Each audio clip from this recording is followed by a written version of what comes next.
여러분은 친구가 많은 것이 좋다고 생각하시나요? 저도 젊을 때는 주변에 친구들이 많으면 그게 좋은 건 줄 알았습니다.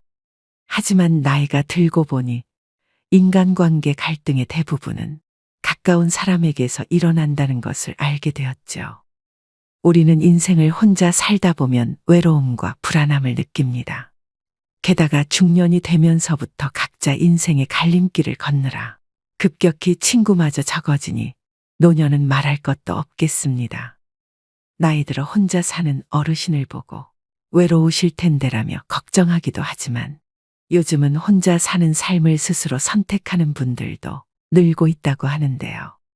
이런 분들은 가족 없이 홀로 사는 사람들의 노년이 결코 불행하지도 쓸쓸하지도 않다고 얘기하십니다. 그래도 기왕이면 혼자 되는 것보다는 낫다고 생각했지만 이걸 알고 나니 다 부질없고 혼자가 편하다는 걸 깨달았습니다. 여러분이 진정 노후를 행복하게 즐기며 살고 싶다면 또 나이 들어 더 이상 싫은 것들과 공존하지 않고 혼자서도 편안하게 잘 지내고 싶다면 이것들을 알아두시는 게 좋을 것입니다. 혼자서도 잘 지내는 사람 특징 첫 번째, 나이를 의식하지 않습니다. 나이가 들어도 혼자 잘 지내시는 분들의 가장 큰 특징 중 하나가 바로 나이를 잘 의식하지 않는다는 것입니다. 신체 나이에 집착하지 않고 70세가 되든 80세가 되든 나이와 관계없이 어제보다 오늘, 오늘보다 내일 더 성장하는 자신을 염두에 두고 사는 것입니다. 자녀와 동거하고 있는 대부분의 어르신들은 자택도 자신만의 공간이 아니었고 언제부터인가 모든 일상적인 일도 가족에게 의지하게 되었다고 합니다. 자신이 결정하고 실행하는 일이 거의 없었습니다. 그런 수동적이고 의존적인 인생에서는 어찌되었든 무기력해지기 마련인데요.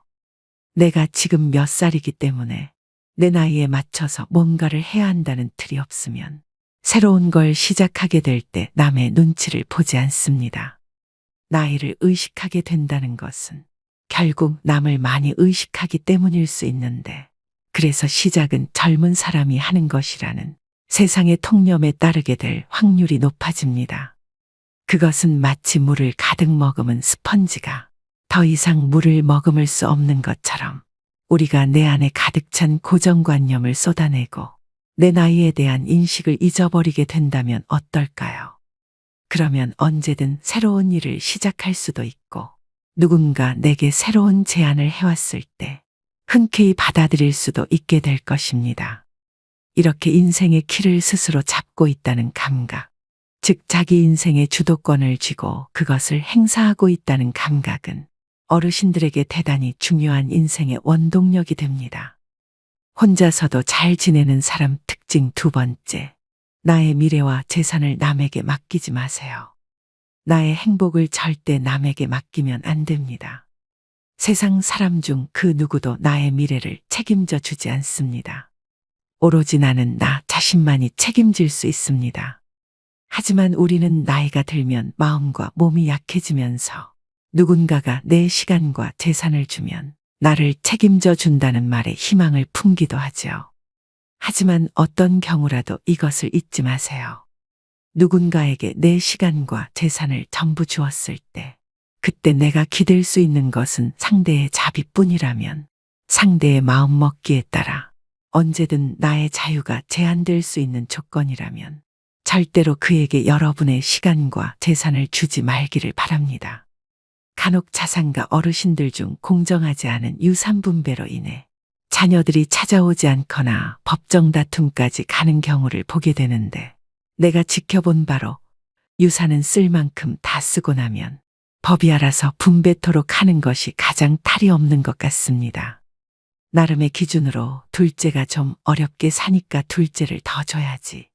셋째가 아들이니까 많이 줘야지. 마지를 더 챙겨줘야지 하는 것은 자녀 불화의 원인을 제공하고 객관성이 떨어지는데요. 본인들의 생각과 자녀들의 생각은 모두 본인 위주로 잣대가 기울어져 있어 어떻게 하든 모두를 만족시킬 수 없지요. 노후에는 벌이가 불안정할 수밖에 없습니다.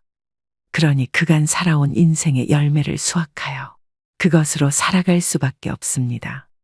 그러니 혼자 사는데 지장이 없을 정도의 재산은 반드시 가지고 계실 것을 추천드립니다. 정말 네 발로 걸어 다니고 맛있는 음식을 입으로 먹을 수 있는 날이 그리 길지 않다는 점을 명심하시고 하루하루 감사하고 소중하게 열심히 즐기셔야 됩니다. 혼자서도 잘 지내는 사람 특징 세 번째, 도전을 두려워하지 않습니다. 고독을 즐기는 사람들은 나이에 상관없이 의미 있는 도전을 합니다. 자신이 이루고 싶은 꿈, 목표가 있으면 실행에 옮기는 추진력이 있습니다. 자신에게 집중하는 시간이 많기 때문에 자신이 진짜 무엇을 원하는지 잘 알 수 있습니다. 나이가 들수록 나만의 취미생활과 배움의 끈을 절대 놓으시면 안 됩니다. 평균 수명이 길어진 지금 단순히 오래 사는 것을 목적으로 삼기보다는 여생을 얼마나 아름답고 가치 있게 사느냐가 관건인 시대이죠. 우리 세대가 다들 그랬듯 저도 30대까지는 사회 구조에 맞춰 살기 바빴습니다. 외적으로나 내적으로 나를 돌아볼 진중한 시간을 갖지 못했습니다. 그러다 50대를 지나면서 어떤 인생의 막을 보내야 가치 있을까 싶더군요. 동시에 자녀 세대에게 존경받는 부모가 되려면 어떻게 노후를 보내야 할까라는 고민도 생겨났습니다. 요즘엔 여기저기서 혼자서도 재미나게 사는 어르신들의 이야기가 많이 보입니다. 그 중에서 여러분들께 도움이 될 만한 분들의 글을 한번 가져와 보았습니다. 내년에 60 후반을 바라보는 나이입니다. 코로나 때문에 피아노를 1년 배우게 된 것을 계기로 체르니 입문했어요. 반려묘를 키우니 친구가 없어도 외롭지 않아요. 거기에 유튜브로 한자 강의까지 들으면 하루가 꽉 채워지니까 너무 행복해요. 저는 지금 딱 70인데 생각해보면 30살 이후론 친구를 새로 사귄 적도 친구를 만난 적도 거의 없어요. 동창회 나가보면 자랑하러 나온 놈, 아쉬운 소리 하러 나온 놈, 그냥 먹으러 나온 놈. 본인이 능력이 있고 확고한 취미가 있다면 친구는 오히려 걸림돌이지. 인간관계 갈등 중 10중 8구는 가까운 사람들 때문에 생기니까요. 굳이 학원이나 문화센터가 아니더라도 책을 보며 배워도 좋고 유튜브로 공부해도 좋습니다. 무슨 취미든 본인에게 맞는 것을 하면 됩니다. 굳이 같이 가자고 권유하여 친구들과 마음 상할 필요도 없습니다. 마음 맞으면 같이 하면 좋고 대화를 해도 좋습니다. 혼자서도 잘 지내는 사람 특징 네 번째. 모든 사람들에게 인정받으려고 하지 않습니다. 외로움이란 혼자 있어서 느끼는 것이 아니라 상대에게 이해받지 못해서 느낀다고 합니다. 그래서 혼자 잘 지내는 사람들은 인간관계에서 모든 사람들과 잘 지내려고 하지 않습니다. 그리고 모든 사람들에게 인정받으려고 하지 않습니다. 서로가 다르다는 것을 인정하고 서로가 맞지 않는다면 그것 또한 인정합니다. 만약 살다가 나와 결이 맞지 않는 사람이 있다면 또는 나를 무시하는 듯한 기분이 드는 사람을 만난다면 처음부터 내 말을 들을 생각이 없는 사람을 만난다면 그런 인연과 애써 관계를 이어가려 하지 마시고 조용히 침묵하며 흘려보내보세요. 물론 그 침묵의 시간이 마냥 기분 좋을 수야 없겠죠. 때로는 무시당해도 변변찮은 대꾸 하나 못하는 내가 바보같이 느껴지고 그래서 무리하여 센 척도 해봅니다만 우리가 살아온 세월을 뒤돌아보면 늘 그런 인연들은 긁어부스럼이었던 적이 더 많았던 것 같습니다. 그러니 우선 그런 인연은 되도록 빨리 피하시고 그때 올라온 불쾌한 감정은 웬만하면 그저 흘려보내보세요. 혼자서 행복한 노후를 보내기 위해서는 남에게 인정받고자 하는 마음부터 버리셔야 합니다. 혼자서도 잘 지내는 사람 특징 다섯 번째. 남의 눈을 의식하지 않습니다. 남의 눈을 의식하지 않는다고 해서 남이 어찌됐던 내가 하고 싶은 대로 한다는 의미는 절대 아닙니다. 중요한 점은 혼자 있는 것을 다른 사람이 볼까 걱정하지 않고 나를 어떻게 생각할지 신경 쓰지 않는 것입니다. 철학자 사르트르는 인간은 타인의 눈길에서 지옥을 경험한다고 말했습니다. 물론 인간은 집단 본능이 있기 때문에 다른 사람을 완전히 의식하지 않고 살아가기란 힘든 일입니다. 그리고 남들과 비교했을 때 그들과 다르게 보이는 것을 두려워하기도 합니다. 하지만 보람 있는 인생 후반전을 살아가려면 남의 눈을 의식하지 않고 자기 만족과 보람을 추구하며 살아가는 것을 연습해야 합니다. 노년에는 거북이처럼 뚜벅뚜벅 인생길을 걸어가는 것이 좋다고 하는데요. 주위를 살피지 않고 오로지 자신에게만 집중해서 똑같은 속도로 걸어가야 합니다. 남이야 더 빨리 달리든 말든 내 속도와 내 능력이 맞다 싶으면 그대로 유지해야 합니다. 할 수 있는 일과 할 수 없는 일을 노년의 연륜을 통해 냉정하게 구분해야 합니다. 무리하게 인생을 힘들게 사는 것보다 나만의 경주를 완성해야 합니다. 눈치를 보는 행동에 대해 나는 한 포기 풀이라고 생각해 보라고 다음과 같이 조언했습니다. 다른 사람의 눈치를 보는 것은 그들에게 잘 보이려 하기 때문입니다. 다른 사람에게 잘 보이고 싶다는 것은 예쁘다는 소리 듣고 싶고, 착하다는 소리 듣고 싶고, 잘한다는 소리, 좋아한다는 소리를 듣고 싶어서 그럴 텐데요. 그렇지만 한 포기의 풀은 누가 보든 안 보든 아무 상관하지 않고 설령 사람이 밟고 지나가도 아무런 상관을 하지 않습니다. 아무도 안 봐도 그냥 꽃 피울 때가 되면 꽃 피우고 그 자리에 그냥 있어요. 꼭 누가 봐줘야만 꽃을 피우는 게 아닙니다. 다른 사람의 사랑을 바라는 것은 그들의 노예가 되는 것과 같습니다. 이제 노예가 되고 싶지 않다면 나는 한 포기 풀입니다 하는 자세로 살면 됩니다. 혼자서도 잘 지내는 사람 특징 마지막 6번째. 고독을 즐깁니다. 고독이라는 단어는 언뜻 부정적인 의미가 강해 보이지만 철학자 쇼펜하우어는 세상의 소란스러움에서 한 발짝 떨어지라는 의미라고 말합니다. 특히 소외받는 기분이 들어 억지로 무리 속에 끼어드는 것을 굉장히 주의해야 합니다. 이런 무리 속에서 활동하다 보면 다른 사람들과 억지로 가치관을 맞춰야 하는데 그렇게 무리 속에 들어간다면 당장의 외로움은 이겨낼지언정 시간이 흐를수록 더욱 외로워져 갈 것이기 때문인데요. 무리 속에서 억지로 사교를 위해 배려나 양보를 하는 압박에서 해방되는 것이 무척이나 중요합니다. 나이 들수록 정말 행복해지려면 외로움을 이겨내기 위한 모임에서 일부러라도 이탈해서 자신만의 시간을 가지는 일이 필요합니다. 고독을 즐길 수 있다는 것은 인생의 여러 가지 맛 중 하나를 알게 되었다는 뜻입니다. 고독과 친구가 되면 더는 타인으로부터 위로받으려 애쓰지 않게 되고 복잡한 마음을 스스로 정리하는 힘을 갖게 될 것입니다. 여기 자식들 꾀에 넘어가 지울 수 없는 상처를 남기고 큰 깨달음을 얻은 할머니 한 분이 계십니다. 젊어서 과학 선생님을 하셨던 우리 할머니 나이는 82세입니다. 지금은 멀쩡한 50평짜리 집 놔두고 스스로 요양원에 들어와 계십니다. 할머니의 기가 막힌 사연은 이랬습니다. 때는 할머니가 75세 되던 해 어느 날 아들이 찾아와 이렇게 말했다고 합니다. 할머니가 사는 아파트를 팔면 아들도 자기가 사는 아파트를 팔 테니 그 돈으로 50평짜리 아파트를 사자고 했답니다. 그래서 넓은 집에서 손주도 매일 보고 가족끼리 행복하게 같이 살면 좋지 않겠냐고 말입니다. 그래서 할머니도 이렇게 말씀하셨습니다. 그래, 내가 살면 얼마나 살겠니? 노년의 손자랑 자식이랑 밥이나 먹으면서 그렇게 살다가 내가 명이 다해서 죽으면 너희들이 그냥 그 집에서 잘 살아. 할머니는 그렇게 집을 팔고 새 아파트를 아들 명의로 하여 살림을 합치셨습니다. 하지만 그것이 지옥의 시작이었습니다. 할머니는 새 아파트로 들어오는 순간 자식과 손주가 아닌 며느리하고 살게 되었으니까요. 며느리는 그동안 명절에나 뵈었지. 이제 매일 얼굴 맞대고 살려니 시어머니 눈치가 얼마나 보였을까요?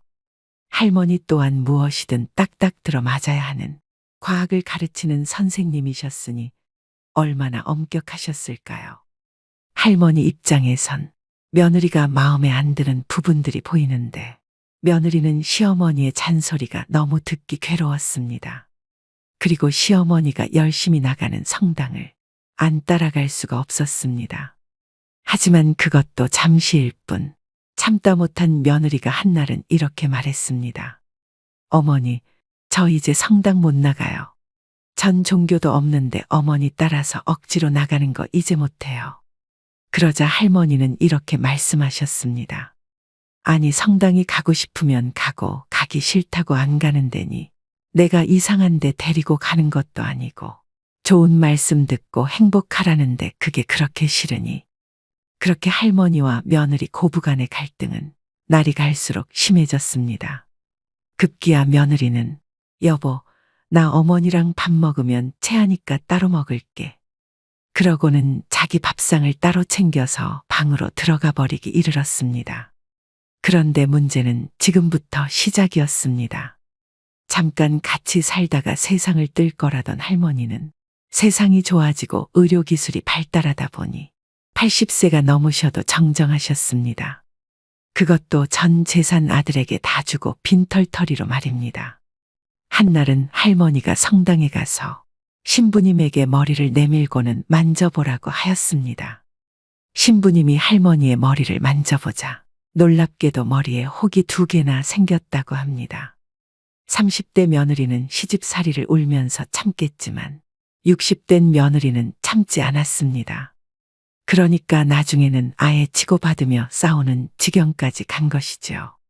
그렇게 나이 60 먹은 며느리가 80세 시어머니랑 싸우니 당연히 60 먹은 며느리가 이길 수밖에 없었습니다. 그래서 할머니는 뭐가 어떻게 다치셨는지 혹이 2개가 나서 성당에 나타나신 것입니다. 그래서 신부님은 이렇게 말씀하셨습니다. 할머니 그러지 마시고 저하고 같이 아드님한테 소송을 겁시다. 지금 아파트가 8억이니까 할머니 25평에 아드님 쪽 25평에서 할머니 목 4억 찾으셔요. 그리고 제가 운영하는 어르신 쉼터마을에 오셔요. 그래서 할머니는 신부님과 고소장을 썼습니다. 전직 학교 선생님이라 얼마나 고소장을 잘 쓰셨는지 변호사 선임까지 해서 빠르게 재판 날짜까지 잡게 되었습니다. 하지만 재판 날짜가 지났는데 할머니가 성당에 나타나질 않으셨습니다. 그러다 2달 뒤 할머니가 성당에 오셨습니다. 신부님이 다가가 할머니에게 물었습니다. 할머니 대체 어떻게 된 거예요? 왜 그동안 두문불출하셨어요? 그러자 할머니는 힘없이 이렇게 이야기하셨습니다. 아들이 무릎 꿇고 그럽디다. 자기가 잘하겠다고 취하만 해주면 자기가 잘 모시겠다고요. 다 큰 자식이 무릎까지 꿇고 잘하겠다는데 제가 더 이상 어떻게 우겨요. 그렇게 할머니는 아들에게 못 이겨 재판을 취하하셨습니다. 그리고 할머니는 다시 성당을 한동안 나오지 않았다고 합니다. 그리고 3달 후 새벽 할머니가 신부님에게 전화를 걸어왔습니다. 할머니는 허탈한 목소리로 말씀하시길 재판을 취하해 주었지만 여전히 며느리와는 사이가 나빴으며 아들은 아무것도 해주지 않았다고 합니다. 하지만 이미 일은 벌어졌고 우리나라 법률상 같은 사유로 재소송하는 것은 불가했습니다. 결국 견디다 못한 할머니는 멀쩡한 50평짜리 아파트를 두고 지방에 있는 요양원에 들어가게 된 것입니다. 보통 어르신들이 70대가 넘어가면 이때를 인생의 황혼기라 여기십니다. 호수의 높은 가을 하늘과 붉은 단풍이 가득 차면 가을에 잘 익은 과일이 떨어지는 것처럼 어르신들은 이제 낡고 정든 신마저 벗고 세상을 떠날 채비를 할 시간이라고 여기십니다. 하지만 이제는 그런 생각을 바꾸셔야 할 것 같습니다. 지금 100세 시대는 우리 생각보다 오래 살 수도 있으니까요. 어떤 기자가 102세 할아버지한테 물었습니다. 살아오시면서 제일 후회스러우신 게 뭐예요? 그러자 할아버지는 내가 70살에 그랬지. 내가 살면 얼마나 사나. 내일 모레면 죽겠지. 그래서 자식들이 어디 여행이라도 같이 가자 하면 내가 삶을 얼마를 살았는데 무슨 여행을 가느냐. 너네들이나 갔다 와라. 난 여기 있을 테니까 했지. 근데 나이가 80이 돼도 안 죽었어. 그래서 이젠 80이니까 진짜 내일 모레면 죽을 거다 했지. 그래서 자식들이 갈비 먹으러 가자 그래도 안 갔어. 난 내일 죽을 건데 무슨 갈비를 먹냐. 그런데 90이 됐는데도 안 죽었어. 그리고 100살이 돼도 안 죽는 거야. 그렇게 자그마치 30년 동안 내일 모레면 죽을 거다 그러고 뒷방에 앉아 있었던 게야. 여기서 30년은 결코 적지 않은 시간입니다. 102세 할아버지는 안타깝게도 그 30년 동안을 죽을 날만 기다리며 허비를 하신 것입니다. 젊은 사람들이 바쁘게 살아가는 시대에 자녀들을 자신의 곁에 두는 것은 어쩌면 부모님에게 다소 욕심일지도 모릅니다. 물론 자식들이 효도를 하고 싶지 않은 것도 아닐 것입니다. 왜냐하면 사회 속의 자녀들이 부모님들을 돌볼 시간이 거의 없다는 것을 미루어 볼 때 모두 마음은 있으나 힘이 닿지 않아 행할 수 없다고 봐야 하는 것 아닐는지요. 그렇다면 우리는 어쩌면 부모에게 효도하는 마지막 세대이자 자녀에게 버림받는 첫 세대일 수밖에 없는 우리는 스스로 자립할 수 있는 노년으로 만드셔야 됩니다. 오늘의 영상 어떠셨나요? 세상에서 가장 불행한 사람은 혼자 사는 사람이 아니라 마음이 맞지 않는 사람과 같이 사는 사람이라고 했습니다. 법륜 스님은 특히 외로움을 극복하는 방법에 대한 질문에 그냥 외로움은 느끼면 되는 것이다. 외로움은 극복하는 게 아니라 그냥 외로워하면 된다고 말씀하셨는데요. 60대 이상의 여성의 경우 혼자 살 때 오히려 행복지수가 상승한다는 연구 결과가 있습니다. 이처럼 노후의 행복지수는 주변에 사람이 많고 적은 것과 관계가 없다는 것을 각종 통계 자료의 설문조사를 통해 알 수 있습니다. 젊었을 때는 대부분의 시간을 친구들과 어울리며 소통하고 지냈지만 서로의 가정이 생기고 먹고 사는 일에 매달리다 보니 대부분의 친구 관계가 자연스럽게 멀어지게 됩니다. 그러면서 인간 관계도 유행이고 유통기한이 있다는 것을 다시 한번 깨닫게 됩니다. 그리고 나이가 들어감에 따라 연륜이 쌓이면서 서로 억지로 힘들게 맞춰줘야 하는 친구 사이보다는 그냥 가장 나다운 모습으로 지낼 수 있는 관계를 대부분 더 선호하게 됩니다. 밥을 한 끼 먹어도 상대방이 좋아하는 메뉴, 좋아하는 분위기의 식당을 고려하고 계산하는 것보다는 내가 지금 당장 먹고 싶은 음식을 남 눈치 보지 않고 편하게 먹는 게 이제는 혼자임이 편해지고 있다는 증거입니다. 우리는 나이가 들어가면서 친구와 멀어졌다고 생각하지만 사실은 그렇지 않습니다. 친구와 멀어지고 친구가 없어지는 것이 아니라 친구가 필요 없는 나이가 되어버린 것이죠. 혼자 있는 것이 외롭다는 생각이 들어 주변 친구들을 만나보면 하나같이 다 자식 자랑, 돈 자랑, 배우자 뒷담화 등 부정적인 이야기들로만 하루를 채워가거나 무리한 부탁을 하거나 사소한 도움을 요청하는 일도 아주 빈번하게 일어납니다. 이런 일이 반복되다 보니 친구를 만나고 헤어지는 순간에 즐겁고 행복한 기억보다는 더 기분이 우울하고 외로워지는 경험을 한 번쯤은 해보았을 것입니다. 그렇기 때문에 우리는 앞으로의 인생을 혼자여도 즐겁게 시간을 보낼 수 있는 삶으로 채워나가야 할 것입니다.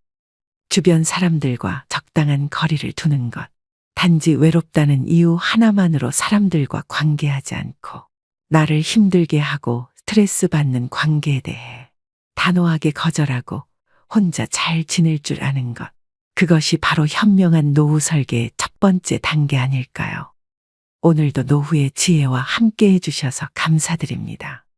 황금빛으로 무르익어가는 여러분의 지혜로운 인생을 언제나 응원합니다. 언젠가부터 많은 분들이 고급 실버타운에서 사는 삶을 이야기하기 시작했습니다. 여러분도 노년이 되면 편안하고 쾌적한 실버타운에 들어갈 계획을 세우고 계시나요? 저도 처음에는 실버타운에 들어가면 남이 해주는 맛있는 밥도 삼시세끼 먹을 수 있고 동년배들과 어울려 아주 행복한 노년을 보낼 수 있을 줄 알았습니다. 하지만 막상 실버타운에 들어가 보니 이것 때문에 행복이 아닌 지옥이 펼쳐졌다고 하는데요. 70대의 한 노인은 실버타운이 저승가는 중간에 대합실이라고 했습니다. 죽으려고 실버타운에 들어왔다는 노인들도 여럿이었답니다.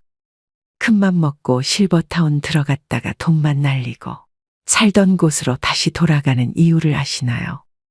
고급 실버타운 직접 겪어보니 지옥이었다고 하는데요.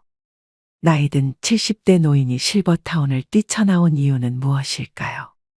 실버타운의 환상과 이면, 실버타운에 입주할 계획이 있으시다면 들어가시기 전에 오늘의 영상을 꼭 끝까지 보시길 바랍니다. 법원 근처에서 30년이 넘게 살면서 변호사로 법의 밥을 먹어왔다. 70 고개를 넘으면서 밥벌이를 졸업하고 마지막 거처를 어디로 할까 생각했다. 도심 속에서 살던 대로 마지막까지 존재하는 방법이 있었다. 친한 친구들과 모여 수다도 떨고 놀이도 같이 하면서 여생을 즐기는 방법이다. 두 번째가 실버타운이고 세 번째가 바닷가에서 혼자 사는 것이다. 나는 지난 2년간 살던 실버타운을 나왔다. 시설에 대해서는 만족했다. 바다가 보이고 편의시설을 갖추었으면서도 비용이 저렴했다. 남들에게 보여주기 위한 화려함보다는 절제되고 소박하다고 느꼈다. 직원들에게서도 상업적인 미소가 아니라 진심을 느끼기도 했다. 일하는 사람들이 종교인들이기 때문인 것 같다. 그들은 일이 수도 생활이라고 했다. 감사했다. 다만 문제는 이웃과의 소통이었다. 얼마 전 일본 실버타운에 있던 77살의 히라노 유우 씨가 쓴 글을 봤다. 핵심 내용은 이랬다. 그는 럭셔리 실버타운을 보고 반했다. 바다가 보이는 22층 건물이었다. 그는 첫 1년은 마치 천국에 온 기분이었다. 하지만 점점 일상의 무게에 짓눌렸다. 그가 보는 주위 사람은 대부분 거동이 불편한 노인들이었다. 그는 다른 노인들과 지적인 대화를 기대했지만 착각이었다. 대부분이 잘된 자식이나 재산 그리고 왕년의 전직을 자랑했다. 그들의 천박함에 스트레스가 쌓여갔다. 유명 셰프가 만든 음식을 매일 먹었지만 질려버렸다. 그는 지역 커뮤니티에 눈을 돌려보았다. 그러나 지역 주민은 고급 실버타운에 살고 있는 외지인에게 배타적이었다. 방에 틀어박혀 외롭게 지내는 날이 늘었고 우울증이 찾아왔다. 감옥살이를 하면서 시간과 돈을 낭비하는 것 같았다. 결국 그는 실버타운 생활을 청산하고 도시로 유턴을 했다. 그는 나이가 들어도 남녀노소가 모여있는 곳에서 사는 게 좋다고 했다. 건강한 노인이 비싼 돈을 내면서 노인들만 모여 사는 실버타운에 들어갈 필요는 없다는 것이다. 한국인인 나는 같은 70대인 일본인 히라노 유우 씨와 비슷한 경험을 했다. 실버타운을 나오게 된 동기도 비슷하다. 겉에서 보는 실버타운은 천국 같았다. 그러나 첫날 공동식당에 갔을 때 그 꿈은 바로 깨졌다. 식당의 공기는 어두운 회색이었다. 핏기가 없고 주름살이 가득한 노인들이 침묵 속에서 밥을 먹고 있었다. 밀차나 쌍지팡이를 짚고 오기도 하고 파킨슨 병에 걸린 노인이 혼자 힘겹게 밥을 먹고 있기도 했다. 나는 갑자기 워킹 데드라는 미국 드라마 속의 한 장면 속으로 들어온 것 같았다. 좀비 사회를 그린 드라마였다. 분명 그런 느낌이었다. 나의 경우는 음식이 점점 맞지 않았다. 주방을 맡은 여성이 정성 들여 시골 집밥을 만들어 주었다. 노인들을 위해 자극적이지 않도록 국과 반찬을 만들었다. 그러나 맵고 짠 음식에 길들여져 버린 내게 그 음식들은 입에 맞지 않았다. 맞추려고 노력했지만 되지 않았다. 바깥에 나가 식당에서 사 먹는 때가 많았다. 결론적으로 소통이 힘들고 밥을 사 먹으면 실버타운이 주상복합 아파트와 비슷하다는 생각이었다. 노인들에게 다가서면서 대화를 시도해 보았다. 90대의 한 노인은 그곳은 저승가는 중간의 대합실이라고 했다. 죽으려고 그곳에 들어왔다는 노인들도 여럿이었다. 그들은 공감대가 형성되어 있지 않았다. 삶이 다르고 인생관과 가치관의 차이가 많은 노인들은 소통할 공통의 소재가 없었다. 인격 미달의 노인도 보였다. 인간은 늙어도 변하지 않았다. 노인 한 명이 흙탕물을 일으키기도 했다. 자식들은 부모가 천국에서 사는 걸로 착각하고 오지 않지만 노인들에게는 외로움의 지옥일 수 있었다. 그들은 고독과 완만한 죽음이 있는 외따로 떨어져 있는 화려한 무덤가에서 사는 것 같았다. 아름다운 꽃도 같은 종류만 모이면 질린다. 섞여 있어야 아름답다. 아무리 예쁜 꽃병이라도 시들어버린 꽃들만 가득 꽂혀 있으면 추하고 서글프다. 실버타운에서 그런 걸 느꼈다. 이제야 그때가 좋았다는 걸 알았다. 어린 시절 손자, 손녀들이 병아리 떼같이 오골거리고 아빠, 엄마들이 있고 집안 어른으로 할아버지, 할머니가 있었다. 설날이면 온 가족이 모여 할아버지, 할머니에게 세배를 하고 떡국을 나누었다. 이제 그 시절이 좋았던 걸 깨닫는다. 60이 넘어가면 누구나 노년의 거처를 한 번쯤은 생각해 보셨을 텐데요. 여러 형태의 환경이 있겠지만 그중에 럭셔리한 실버타운은 소수의 부자들만 갈 수 있는 곳이라고 생각하시는 분들이 많습니다. 언론에서는 끊임없이 실버타운의 좋은 면만을 부풀려 보도하고 있습니다. 그런 실버타운에 대한 환상을 보고 있노라면 나도 저런 곳에서 한 번쯤 살아보고 싶다고 생각이 들기도 합니다. 팍팍한 노후의 꿈만 같은 오아시스처럼 느껴지기도 하죠. 그런데 그 실버타운이 우리가 상상하는 그런 모습이 아닐 수도 있겠습니다.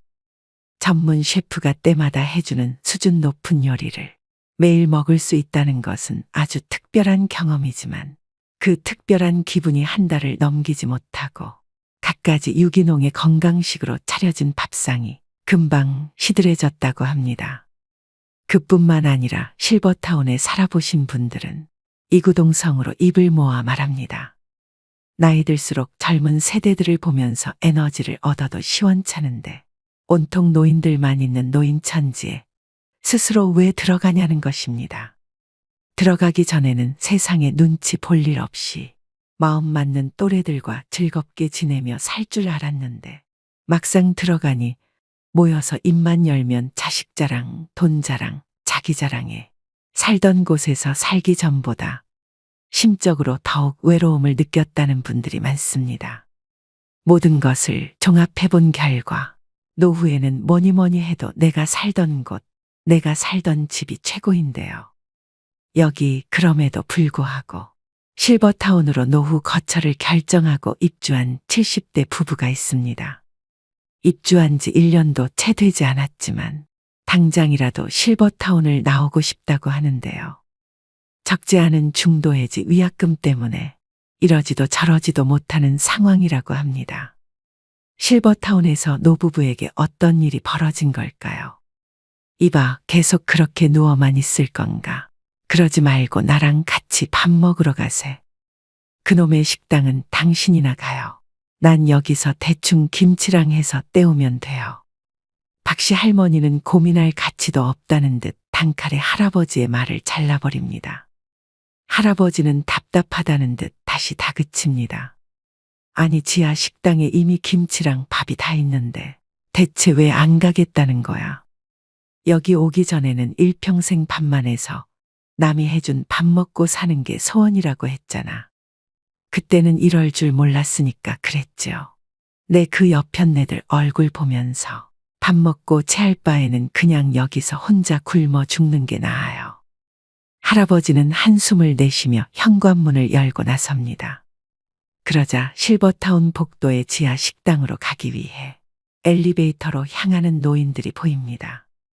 여기를 보고 저기를 둘러보아도 온통 노인들밖에 없습니다.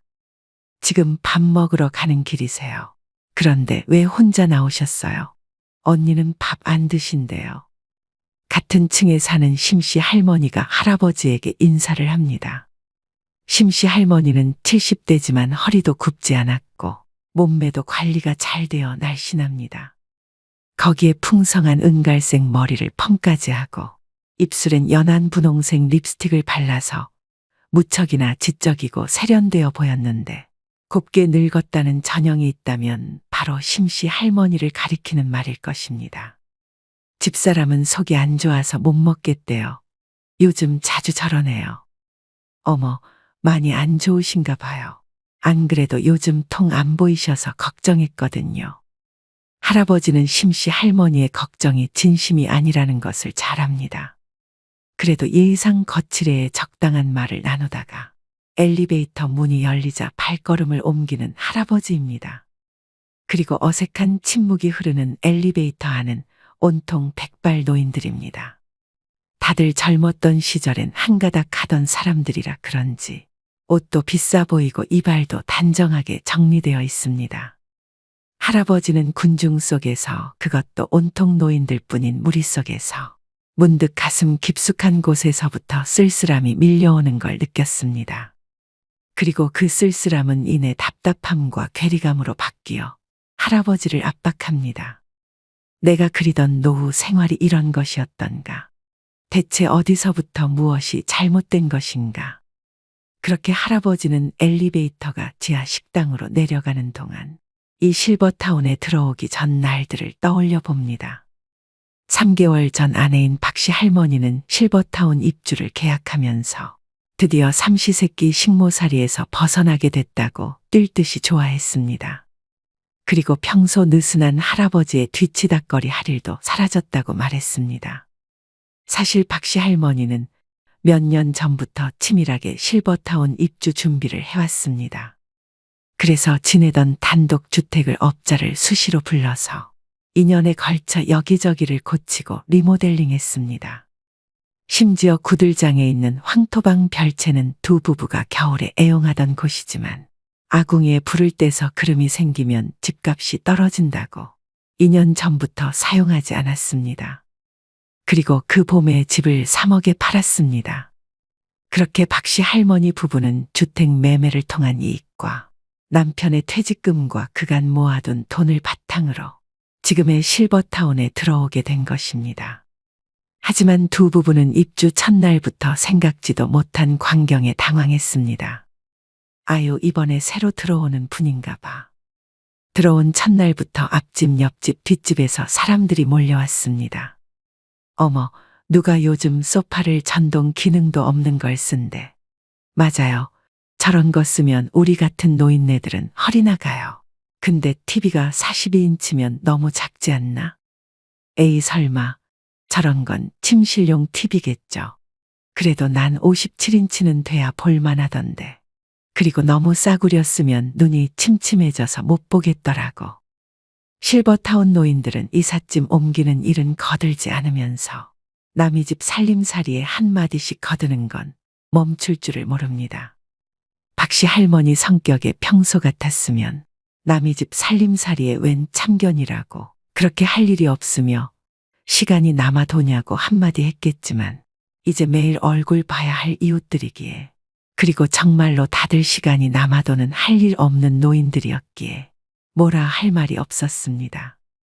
그리고 처음에는 마치 현대식 궁전처럼 화려한 실버타운의 시설에 이끌려서 들어왔지만 막상 들어와 보니 여기를 보고 저기를 봐도 기력이 쇠한 노인들 밖에 없습니다.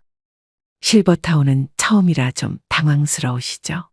저는 실버타운은 이곳만 3번째라 그러려니 하고 살아요. 그래도 여기는 시설이 최신식이고 주변의 교통도 편하고 자식들이 놀러 오기도 좋아서 대체로 만족하거든요.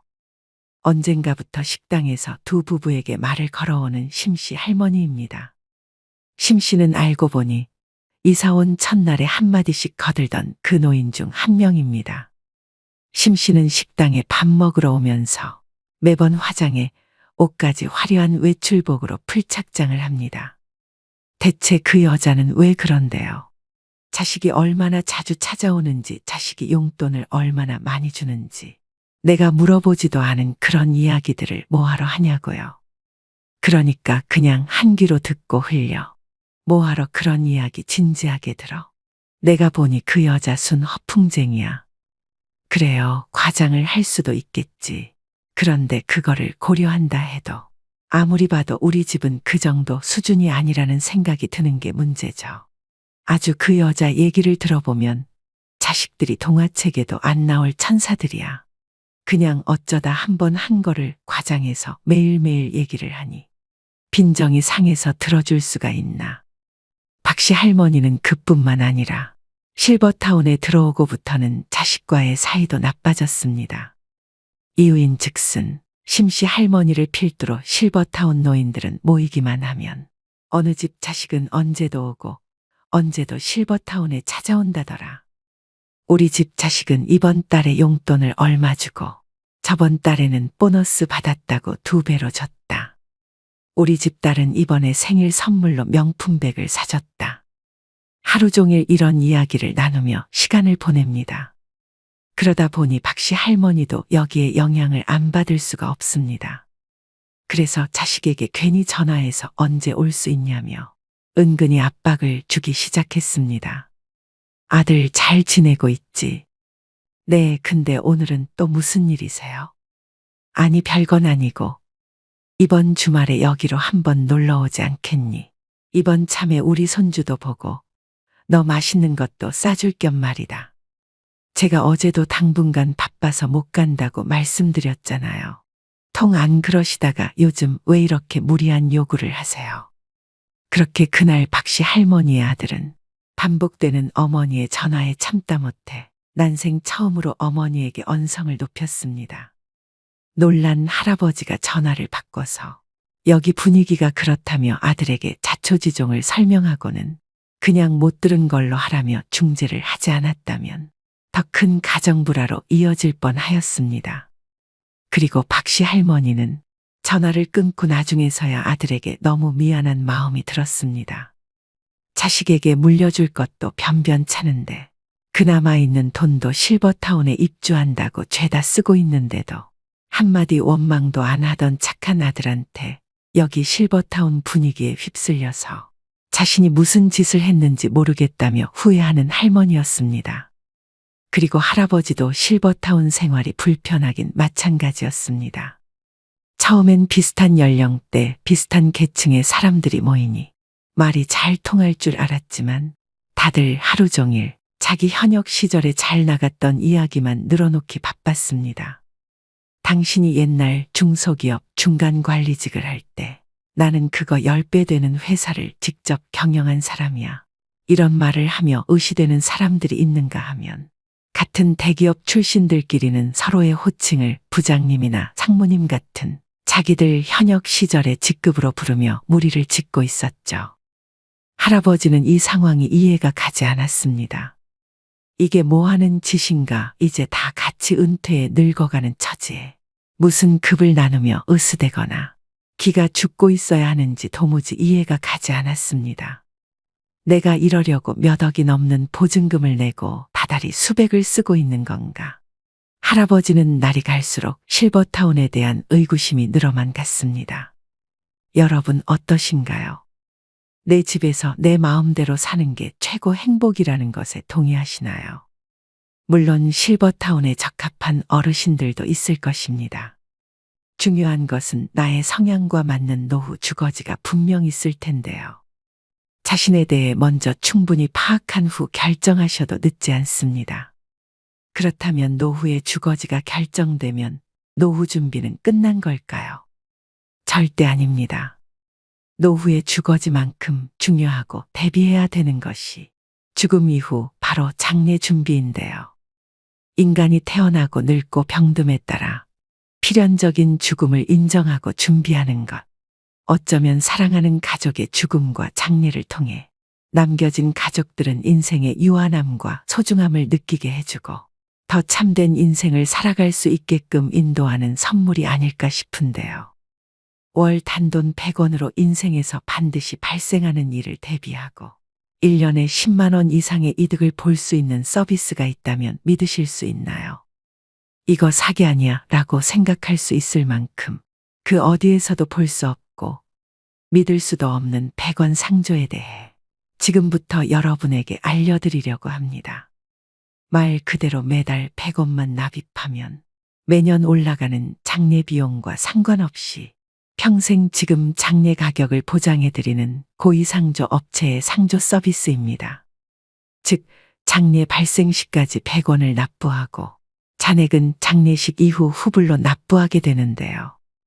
여기서 중요한 점은 장례 가격 또한 다른 상조에 비해 절반 이하의 가격입니다.